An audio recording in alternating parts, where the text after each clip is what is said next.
dulqaadka. الصبر. Power of patience. إن الصبر درج لمن عرج إلى الفرج.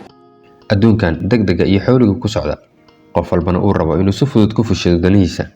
waxaan aaminsanahay inay lama horaan tahay barashada awoodda dulqaadka iyo ku dhaqankeeda. dulqaadku waa akhlaaq wanaagsan oo aad loogu amaanay qur-aanka, waxayna door muhiim ah ka ciyaartaa koboca iyo hanashada nafteena. Allah subxaanahu wa ta'aala waxa uu ku yiri suurada Baqara aayadda 153 Ilaahay waxa uu la jiraa kuwa samra. tani waxay ina xusuusinaysaa in haddii aan dulqaadano Allah subxaanahu wa ta'aala uu garabkeena yahay, taas oo ah wax aan la heli karin.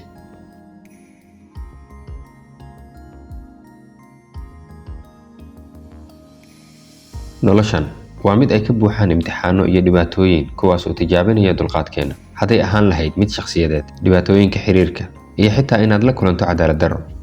diinta islaamku waxa ayna siisay habab kala duwan oo aynu ku dhaqanno si aan u baranno dulqaadka. tusaale, 5 salaadood waxa ayna baraysaa edbinta nafta, adkaysiga iyo dulqaadka. sidoo kale salaad walba waxa ay leedahay waqti u gaar ah oo aan laga hormari karin lagana dib mari karin, waana hab dulqaadka aan ku baran karno. si la mid ah inta lagu guda jiro bisha barakaysan ee Ramadaan, waxaan soonnaa inta u dhaxaysa waa beriga iyo qorax dhaca, annagoo ka fogaanayna cuntada, cabitaanka iyo dhammaan waxyaabaha soonka buriya. falkaas isxakamaynta ahina waxa uu ina barayaa in aan ka tagno rabitaankeenna oo aan yeelano dulqaad, naxariis iyo mahadnaq. soonku sidoo kale waxa uu ina xusuusinayaa nimcooyinka inta badan aan haysano laakiin aanan ku baraarugsanayn, sida caafimaadka, cuntada iyo cabitaanka.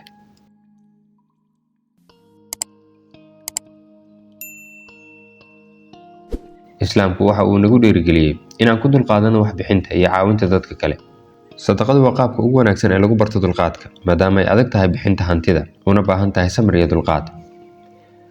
dulqaadku waxa uu muhiim u yahay dhammaan qaybaha nolosheena iyo guulaha aan rabno inaan gaarno. tusaale, akhrinta hadalkii Eebe waa qur-aankii, dulqaad ayuu u baahan yahay. akhrinta iyo dhammaynta buug sidoo kale dulqaad ayuu u baahan yahay. inaad jirkaaga dhisto oo aad caafimaadkaaga ku dadaasho, dulqaad ayay u baahan tahay. wax walba oo aad rabto inaad ka miro dhaliso wuxuu u baahan yahay dulqaad iyo samir.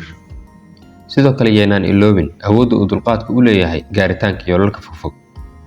sida ininta yar ee la abuuro ay u korto muddo dheer kadibna ay u noqoto geed weyn oo laga faa'iido, ayaa riyooyinkeennu waxay u baahan yihiin korriin, joogteyn iyo aaminsanaanta inay ugu dambeyn miro dhali doonaan, waxaana taas asal u ah dulqaadka.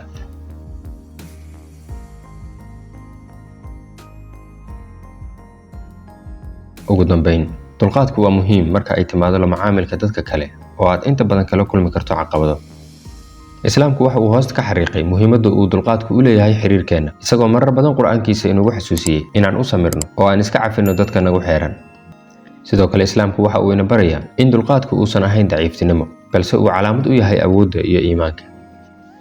aniga oo soo gabagabeynaya muuqaalka, waxaan ku xusuusinayaa in dulqaadku uu furo u yahay horumarkeena. waa dhaqan nolosheena oo dhan asal u ah.